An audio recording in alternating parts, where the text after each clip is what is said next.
Hey there, guys. Welcome into Casa del Chapo. You've got me, Chapadong, here, making a video from inside my living room. You call it my work studio, whatever you want. But I've had a few things come to my mind lately that I wanted to convey to you, and I maybe thought this was the best way to do it. I want to talk a little bit about your expectations, especially when it comes to these new daily fantasy sports props and add-ons that we're talking about and things that we're trying to enhance the experience with inside DFS Army. And I'll put the coupon right up here. It's super easy to add on. I would actually encourage you to take a look at it. But it's going to change your expectations on daily fantasy sports. And it is also where the industry is going. I think you can figure that part out for yourself. But that leads to a couple of things. And I think that building around core lineups is a hot topic. We always get asked. And I think that that factors in here. So I'll explain a little bit of that. And then, of course, the ugly variance monster that pops up with high risk, high reward, big swings, ups and downs, all that kind of stuff as I move my little stick around here and try and get you the best view without the lamps popping out the back of my head and, whatever. Anyway, this is all a work in progress, but this is where the industry is going in terms of daily fantasy sports as well as technology and delivering information to you. So it's time to probably jump on the train and let's actually do a real video. Um, I wanted to explain to you first expectations because when we're talking about daily fantasy sports, a lot of us are used to the put in $1, win 1,000, put in $20, win 1 million type of, I guess, large payouts, if you will. And it gets everybody excited. They chase the big Sunday Million and the Millie Maker and all those contests. And we've talked a lot about contest selection in the past because honestly, it's a balance and it's what do you want out of this game. So when you switch to the daily fantasy sports props sites, your prize picks, underdogs, I use DraftKings Pick6 because my state is still stupid. They can't get off their keisters and actually get a law passed. But so with the Pick6, what do you pick? I think 3 picks and you get 4x. You pick 4 picks and you get 8x. But there's upside to much, much more. And the math kind of checks out in those 3 and 4 pick parlay channels when you're dealing with those props, in that how frequently you need to hit them versus how often they pay out. The numbers are about spot on with the Pick6. I haven't studied Underdog. I'll let Sniper and W. Lynn do that for you. And same with PrizePicks and all those others that you guys maybe can play that I can't. But I'll actually scroll up a little bit of my results right here. And we'll kind of show you that I 2 out of my last 8 contests I've won, not great, but the return hasn't been bad. Because with the Pick6, you do get some upside into, yeah, it starts off at a 4x base with a 3 pick win, and it's got upside to more if you have lower owned picks, much like DFS does, or you have something along the lines of, not very many people went 3 for 3 that day. Your payout's going to be bigger, right? And it can be lower if everybody hits too. So it discourages a little bit of the chalky stuff, which is why the most recent one that you saw there, that 4 pick that hit last night, hit for 21x. It was supposed to hit for 8x, but it hit for 21x because it had a lot of lower owned picks in it and it did a good job.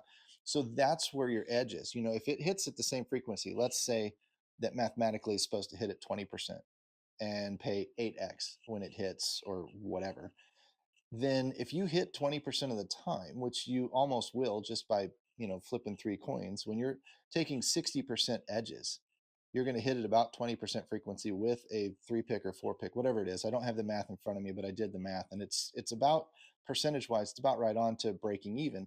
Well, the upside is the times that it hits for bigger, like it did, right? That's where you're going to get your EV. That's where you're going to get your edge. And that is why it does make some sense to play these contests. You just have to manage your expectations in that the 4x into 12x and the 8x pay into 21x is exciting, but that's not what we're used to. That's not a dollar into 1,000 or 500 or 300 or whatever. That's not $20 into 1 million. We're talking about, in my case, because I'm dabbling with this new product, we're talking about $1 into 21. I mean, that's great. 5 into 100, what, $20 into, $400 or whatever. That's great. But That's just not what we're used to in the old classic daily fantasy sports realm. So I kind of wanted to talk. You're gonna get lower payouts, but you're gonna win more often. That's really the key. That's the thing that we want to pay attention to. And I want to talk a little bit about the core lineups, because as long as we understand that going in, and we can talk a little bit about how that relates to daily fantasy sports, the classic stuff, because we talk a lot about core lineups on cheat sheets and things. And start your build around those. And everybody should be using these few picks most often in their lineups, and that's all true. But from that core lineup, once you start those 3 or 4 guys right there that you start your lineup with, it's what do you do after that that kind of makes or breaks your lineup and determines what contest you might go into. When you're looking, if you're a high risk player and you like the millies and you like the large fields and that kind of stuff, then you're going to round that line. You might start with the cores, but you're going to round that lineup out with some really high risk picks, game stacks, things like that. And that would be actually, let's start here. Let's talk about the balanced rounding out first, because it makes the most sense, and that's actually the first graphic that I have lined up for you. But if we build with those core lineups, I went back to whatever it was, week, I don't know, 12, week 11, something like that, middle of November. And I wanted to go way back in the past and use some ownerships on a smaller slate, because that's where we can deviate and get a little bit funkier for that high risk.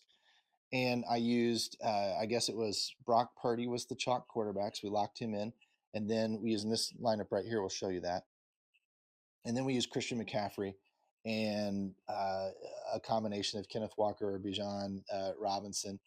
Probably punted the tight end, used a chalk defense. And that was kind of our core. That was kind of what we were trying to build around, right? Everything else that filled in after that, if you were using your, Bijan Robinsons, your Drake Londons, your Cortland Suttons, some of your higher floor, more consistent performers, you're building out a more balanced style like this lineup shows, and that is going to win more often. It's going to hit a lower cut line more often. It's not going to have the super upside that can take down a milli maker, but that's not the contest you would put that lineup in. You'd put it in your cash games. You'd put it in your small field league play multipliers, your small field GPPs, maybe things like that, because that's what that lineup is. That's where it's going to max out. That's kind of where you're going to cap your upside. If you wanted to flip it up and do a lineup like this, where maybe you take Christian McCaffrey out, coming back off of injury and all that kind of stuff, you pivot off of Brock Purdy, and let's say you pick up Patrick Mahomes for whatever reason. I mean, there were 3 or 4 quarterbacks you could have picked up and game stack Kansas City, thinking that just taking the chance, right? You're still going to use the core of your Kenneth Walker, Bijan Robinsons, Juwan Jennings, those types of guys that are very popular plays on that slate. But you're going to then pivot off of a Christian McCaffrey, pick up a Patrick Mahomes, game stack him with like a Xavier Worthy, Noah Gray instead of Travis Kelce, things like that that are really, maybe you throw in some DeAndre Hopkins, those kinds of things that are going to be lower owned, less used, but have the upside. If Kansas City scores 45 points, has the upside to really push you up the leaderboard over everybody else building in a more balanced fashion.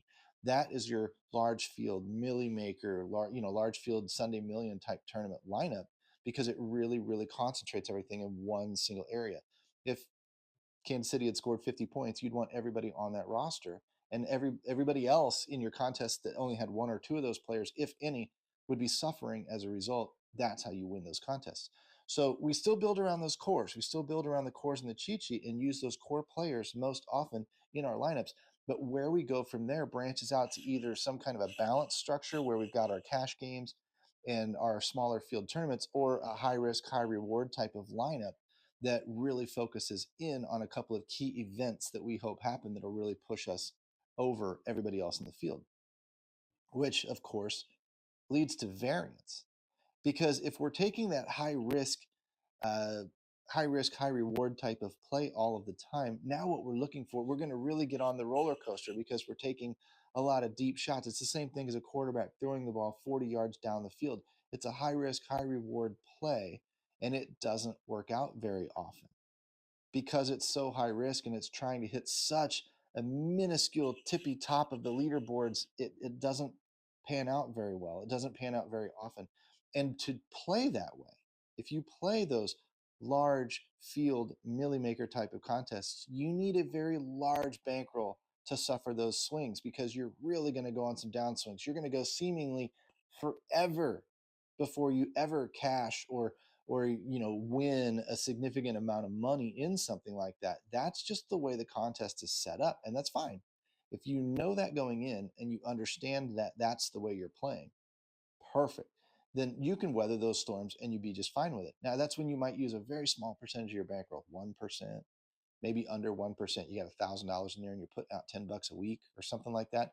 That is how you're going to make that bankroll last through those long downswings to hopefully eventually hit something really, really big for 10 grand that is going to then pay you back all of the mistakes or all of the dud lineups that you built the previous 20 weeks, 30 weeks, 40 weeks while you were waiting, and recover all of those expenses and then some profit, right? Exact same thing if we're wanting to do a little bit lower variance type of contest, like your 50/50s, your triple ups, things like that, except you can use a lot larger portion of your bankroll, 20%, 30%. You can get by on a $100 bankroll playing 25 bucks a week if you stick to those contests, because you're going to build that more balance. You're going to use those core plays, then you're going to round your lineup out with those balanced plays, and you're gunning for contests that you're going to win a lot more often that aren't going to pay as much. They're going to pay 3x, 5x, 10x, things like that. And that's what transfers us back into the props expectations when we're playing underdogs and prize picks and DraftKings Pick6 or whatever. We're going to win more often because we're taking 2-leg, 3-leg parlays, 4-leg parlays, and things like that. We've got the Proptimizer tool that's going to help us identify those key picks, and we may do a video on that down the road. But I want you to understand that your expectations of winning have to be a lot lower in the amount that you're going to win, but realize that because of that, you're going to win a lot more often.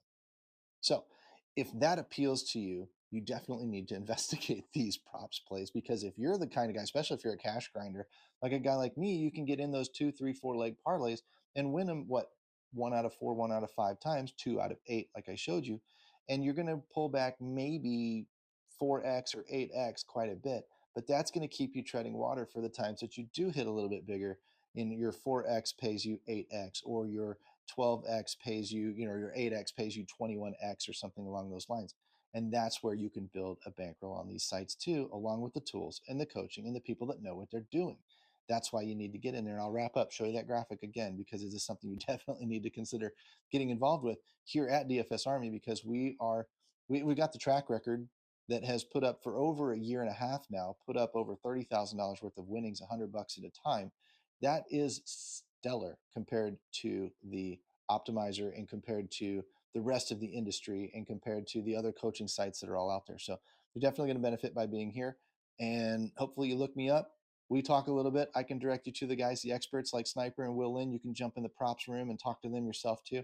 They're handing out picks every single day. I used theirs yesterday. I used some of my own. I use theirs. It's actually growing, and it's growing a bankroll on these other sites until my state gets off of its ass and does something for real. But until then, hopefully we see you guys on the inside. Take care.